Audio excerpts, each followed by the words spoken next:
যস্য নাস্তি স্বয়ং প্রজ্ঞা শাস্ত্রং তস্য করতি কিম লোচনাভ্যাং ভিনস্য দর্পণে কি করিষ্যতি। তার মানে যার বেদবিদ্যার জ্ঞান নেই, যে বাপ ঠাকুরদাকে মেনে চলে না, যে প্রতিবেশীকে মেনে চলে না, ভক্তমণ্ডলী মায়েরা যারা নারী দেখলে আনাড়ির মতো ব্যবহার করে, ভক্তমণ্ডলী যারা প্রতিবেশীদের আপনজন ভাবতে পারে না, ও শিক্ষার কোনো মূল্য আছে? আমার ছেলেটা পাস করে যদি আমাকে মাগো মারতে মারতে ঘাট ধরে বুড়ো বয়সে ঘর থেকে বার করে দেয়, ও শিক্ষার কোনো মূল্য নেই? তাহলে কোন শিক্ষার মূল্য? যে শিক্ষা দেশের দশের ভক্তমণ্ডলী কাজে লাগতে পারে।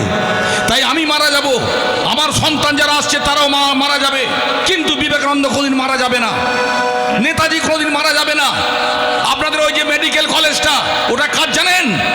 চিত্তরঞ্জন, দেশবন্ধু চিত্তরঞ্জন নিজের বসত বাড়ি পর্যন্ত দেশের জন্য দান করে গিয়েছিলেন। আজকে তিনি নেই, কিন্তু